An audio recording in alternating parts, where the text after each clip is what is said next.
December 9, 2001. Durham, North Carolina.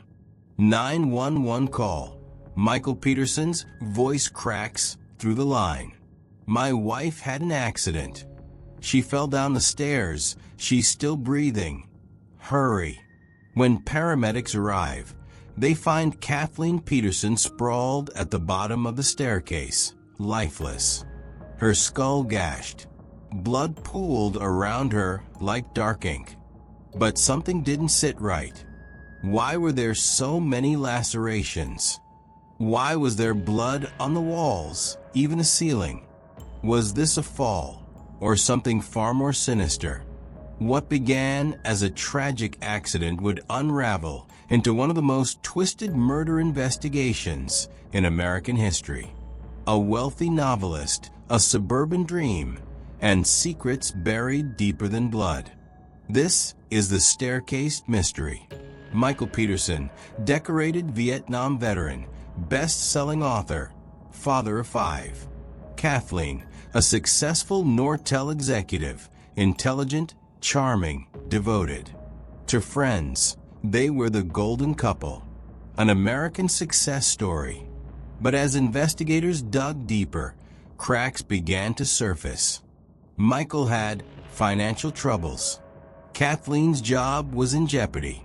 And then there was the computer. Detectives found emails. Hundreds.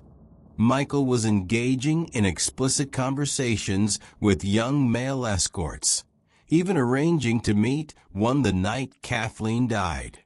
Was she about to discover something he couldn't let her live with? Or did she already know?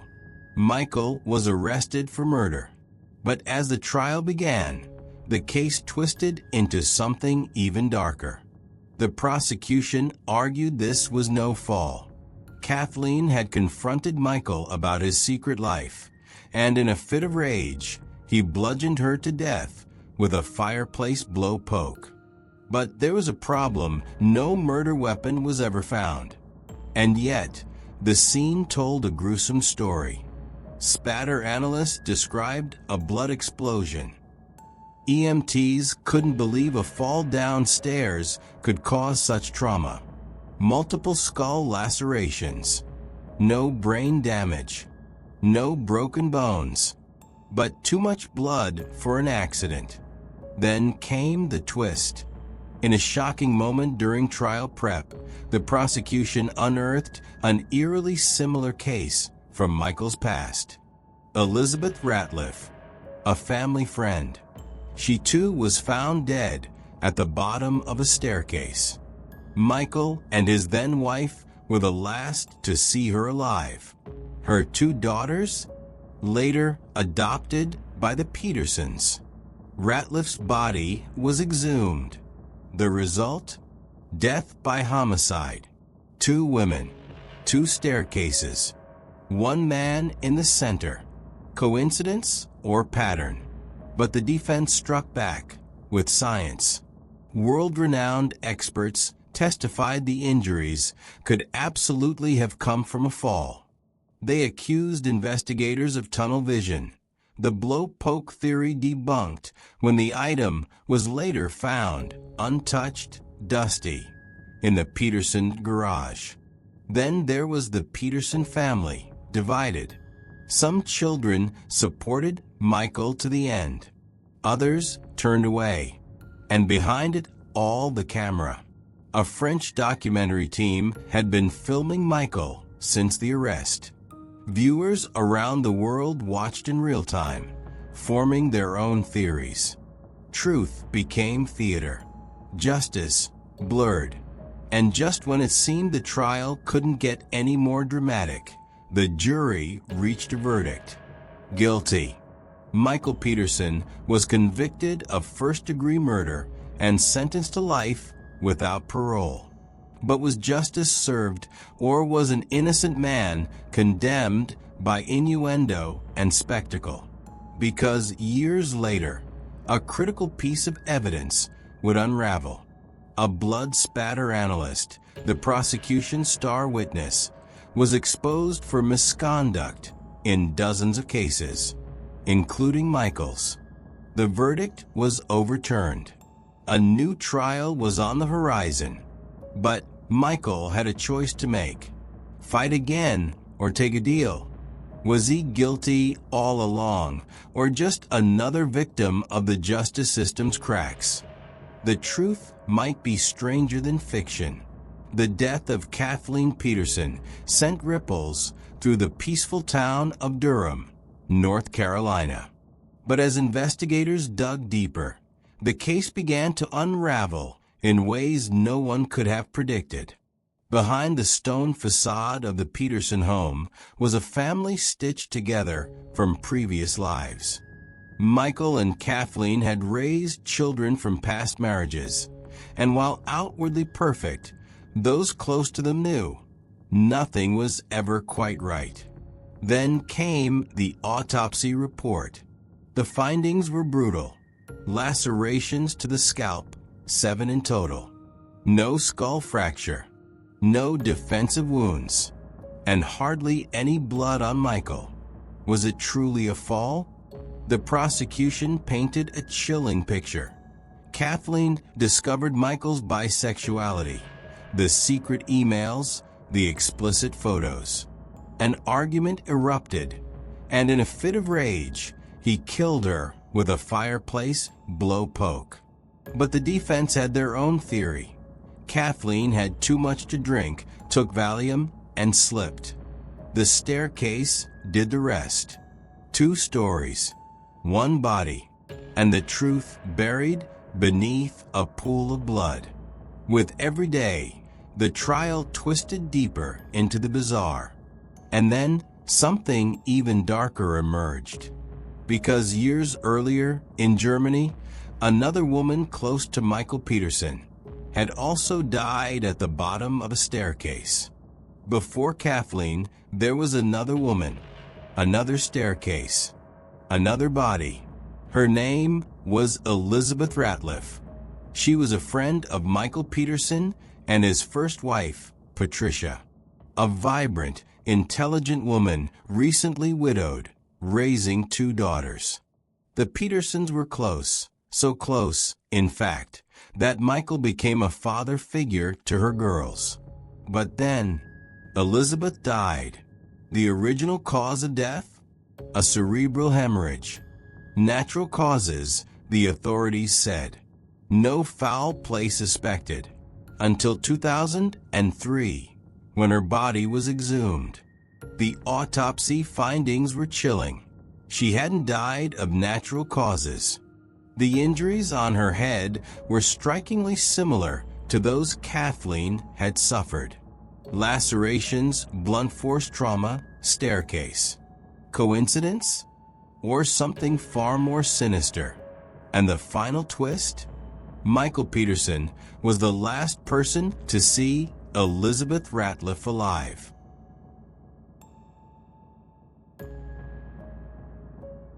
Two women, 2 deaths, 2 staircases, 1 man at the center. The prosecution had been struggling with motive. But now, with the echo of Elizabeth's death, they didn't need one. They had a pattern. To them, this wasn't just a tragedy. It was a signature, a method, a hidden monster revealing itself through repetition. But was that true? Or were investigators bending history to fit a narrative? Rudolph argued fiercely. The similarities were misleading. Elizabeth had suffered from chronic headaches. She was already feeling ill that night.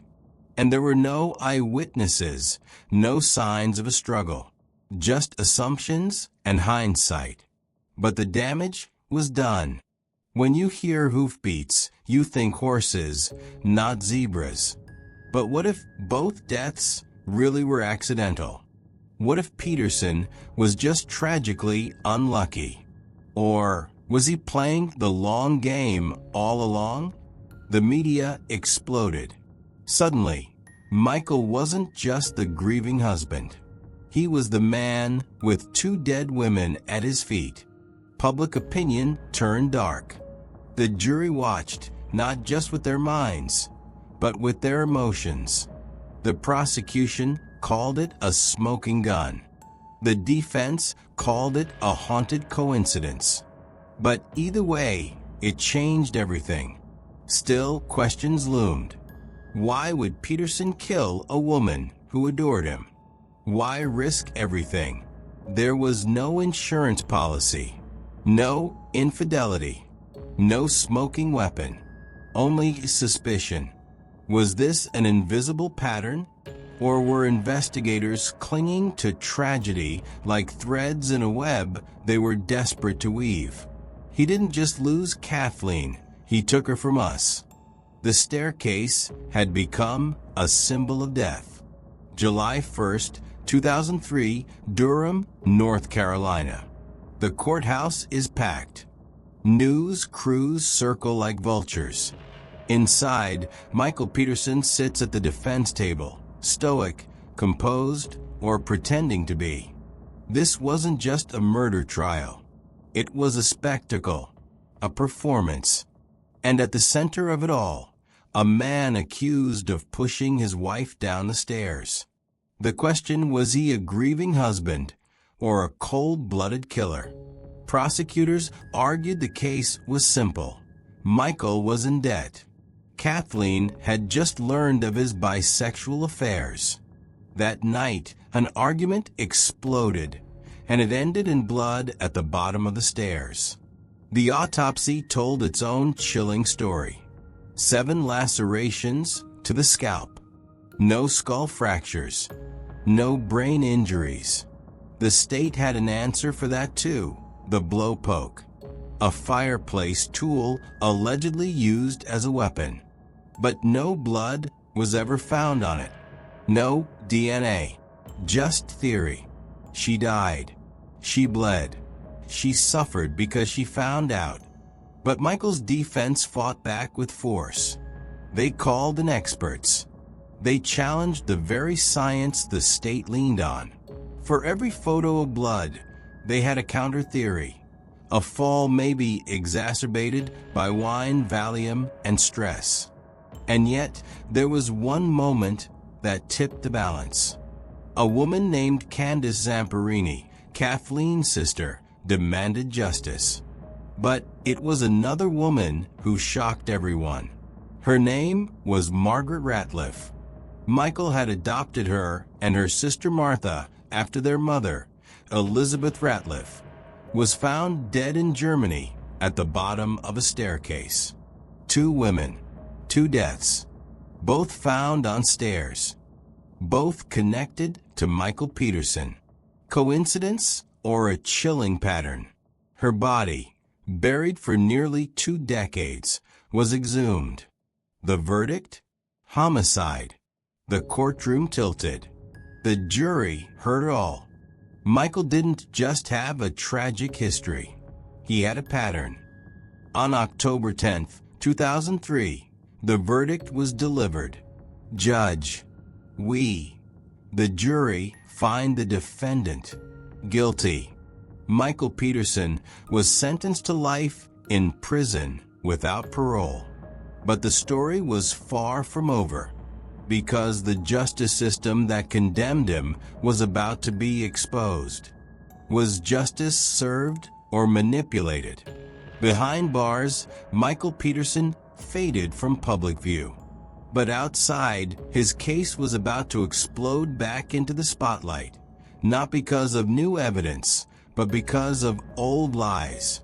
A French documentary team, led by filmmaker Jean-Xavier de Lestrade, had been granted unprecedented access to Michael's defense.